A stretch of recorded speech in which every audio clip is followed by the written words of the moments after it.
Giglio. Anyway, I am Professor Giglio, and I'm so happy everyone's here tonight. I'm very excited to talk about Alaska. A little bit about me. For the last 5 years, I've been taking students abroad. It started in 2016 when I took 17 students to London for a great class that I created called Great Britain, Great Screenplays. And then the next year, I repeated that. And that year we had more students, which was crazy. And the next year I decided, I'm getting a little tired of going to London, as if now I would kill to go to London, right? But anyway, I was thinking, I'd love to take students to Norway, where I once lived when I was a teenager. I lived there as an exchange student. And then the next year I decided, time to go back to London. And I did. And then last year, I had and every year I tend to sell out my classes. So I'm glad you all are here, because one of the things about my classes, it's important to sign up early so that you save that spot for yourself. And so last year I thought, I can't just go to Norway again. We're going to go to the Arctic Circle. And I created this great class going to the Arctic Circle and also Oslo and Bergen. And then you can all guess what happened. So this year, we have decided that probably better not to study abroad. In fact, I'm not sure that Norway would let us into their country right now anyway. And so I started thinking, where could I take people in the States? Someplace that would be equally, magical, something special like Norway. And I realized Alaska, you know what Alaska has that Norway has? They also have the Arctic Circle. And once I realized they had the Arctic Circle, I started thinking about this class. And that's what I'm going to talk about now. So because I teach in a creative writing department, I wanted to make sure the class has a creative writing component. And the first part of the class, the way it works is it's considered a Q4 class. So we actually don't begin until after spring break. Although this year, as you may or may not know yet, but there is no spring break. Sorry, I hope I'm not the one to tell you. Raise your hand if you knew there was no spring break. Okay, good. I'm not the bearer of bad news. Wait, Lizette, you didn't know? You knew. Okay, good. Yeah. So, but anyway, around week 8, we will meet on Saturdays, because I like to meet on Saturdays so that it doesn't conflict with your regularly scheduled classes. We'll meet on Saturday on Zoom for a couple hours every other week or so, and we will focus on learning more about Native Alaskan storytelling, of which there's quite a lot. And so that's the first part. And then after graduation, probably a little bit after graduation now, not directly after, it will be mid-May, that we will all go to Alaska. And now I'm going to start sharing the screen with you. All right. And so what's going to happen now, I have about a 10-minute presentation here where I'm going to take you through the schedule, the plan for the class. And then afterwards, I welcome your questions. But actually, let's get the elephant out of the room right now. And to me, whenever I'm in your place, the first thought I always have is, what does it cost? Because if I don't know what it costs, then I can't really frame the rest of it. So I tried really hard to keep the cost down, and I think it's going to be okay. It's going to be just under $3,000. And what that will include is that will include your airfare, all your hotels, all your entrance fees, of which we have quite a few, and it will include all the breakfast, and it may include a dinner or two here or there. So that's something to keep in mind. The other thing you should know is there's money out there. There's grant money. And usually every year I do have students who get grants. And maybe at the end of this, we'll have Megan Croft, who's here with us. She can speak to that. But there's money out there, because believe it or not, there are a lot of people who want students to study abroad. And sometimes they're alumni, different people who create these grant opportunities where maybe you get $500, maybe you get $1,000. And so that'll help that $3,000 figure to come down. I also think it helps to tell your parents at Christmas time, when people, or Hanukkah, or your holiday of your choosing, what do I want for the holiday? help to contribute to this fund. Because the other thing about studying or traveling to a very different place, it's something you can put on your resume. And one day you will be out there in the job world and people will be interviewing you and they may look at your resume and say, oh, you went to Alaska. Tell me about that. And just knowing that you have this experience of going somewhere outside of your own comfort zone is always very intriguing to an employer. So keep all that in mind as we kind of go through the schedule. So I'm going to share the screen with you now. And the first thing I want to do is, let's see if I can find this. Okay. Here, first thing we're going to do is I'm going to take you to, let's see. I have to pull it up. Oh, there it is. Great. Microsoft Arctic Alaska, share. Okay, can everybody see that on the screen? Emily, can you see where it says at the top, it says, oh, it's the old title, Arctic Alaska Adventures. Can you see that, Emily? Yes, thank you. So as I said, it is a Q4, meaning quarter 4, meaning, as I said before, you don't actually start to study until the second half of the semester. And this is helpful to know because you might want to make this your 6th class. Make it a buffer class. And we'll talk about that a little bit more at the end. But here we go. This is the itinerary.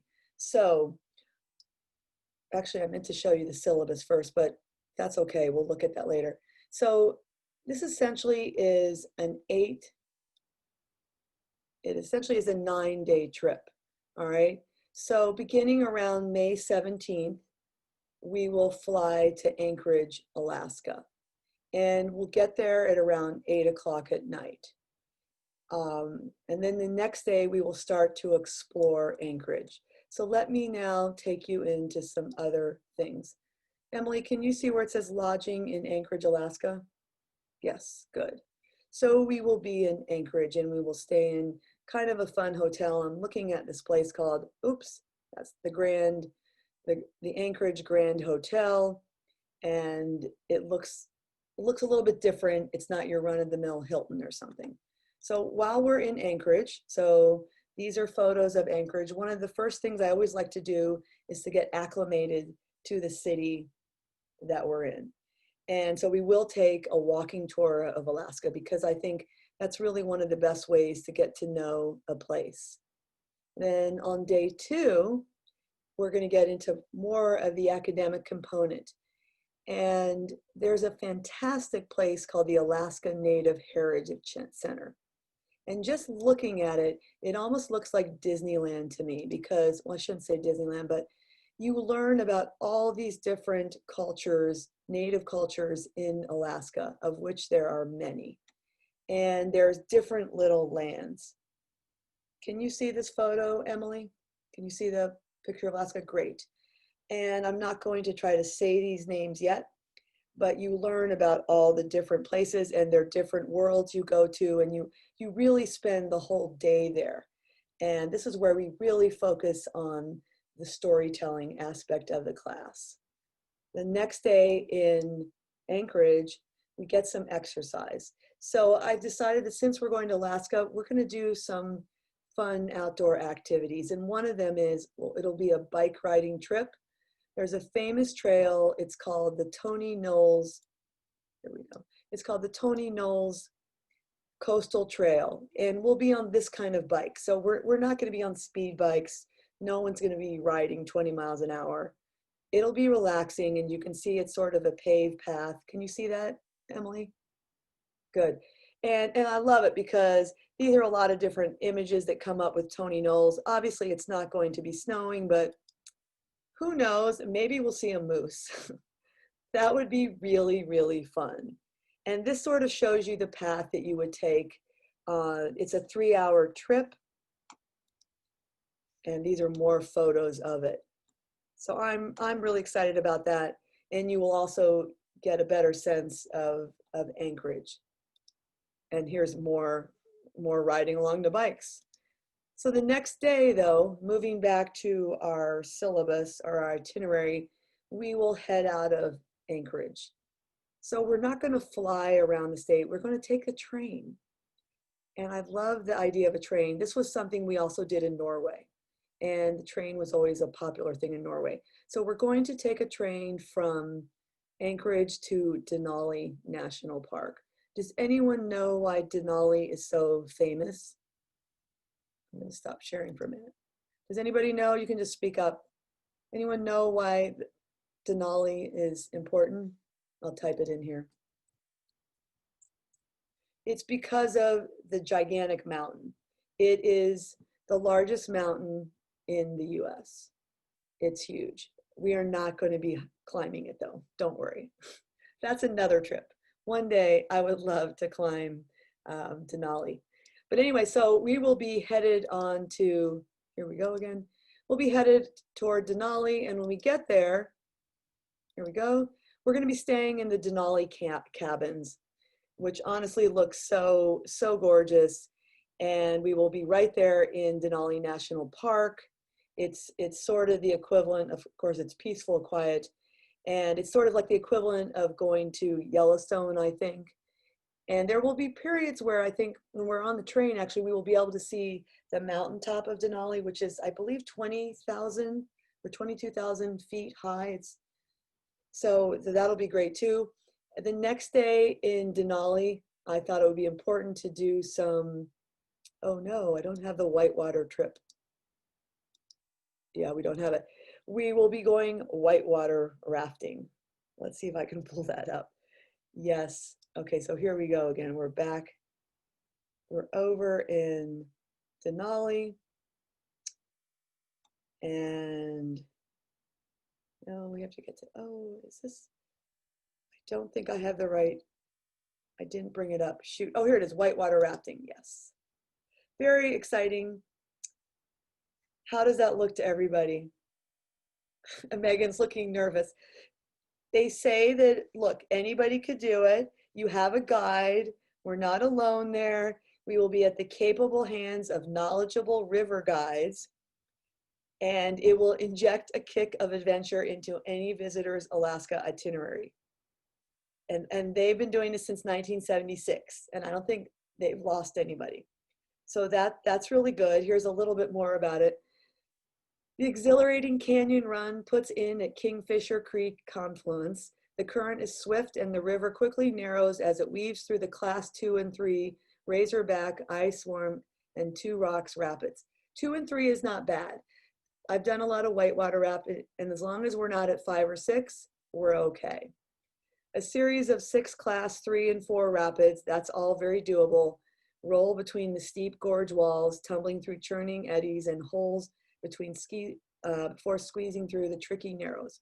Exhilarating and likely a bit wet, everyone can breathe an exhilarated sigh of relief now. It's mild water till the pull out at Healy. The trip concludes with a 15-minute drive back to the office. From there, we get back on our Alaskan Railroad train. I do love this. And then we're on our way to Fairbanks. And Fairbanks, the purpose of going to Fairbanks is so we can get to the Arctic Circle. This is what I'm really excited about. I have never been to the Arctic Circle. I've been to Alaska, but I haven't been to the Arctic Circle. So from here is a little bit of the itinerary, and keep in mind that we will be there in the summerish months. So we'll see snow in the distance, but not right there. And here's kind of the itinerary for our trip. Getting to the Arctic Circle, we will be taking a bus, and that's a longer trip, but it'll be a whole day long, I think 12-hour trip, but we will be stopping a lot. So first we're gonna stop at Fred Meyer's, and that's where we, I guess, get some food and stuff. Then we'll be stopping at the Trans-Alaska Pipeline. That's the world's longest carrying crude oil along the Prudhoe Bay. You've probably all heard about it. Then we're going to get to the Yukon River, which I'm really excited about because the Yukon River it's a very big in terms of, you've always heard about it in folklore. Then something called Finger Mountain, which says it's been a curiosity for decades. And finally, we get to the Arctic Circle Monument. And then we'll be going back. And then here's some more information. And that is the main trip.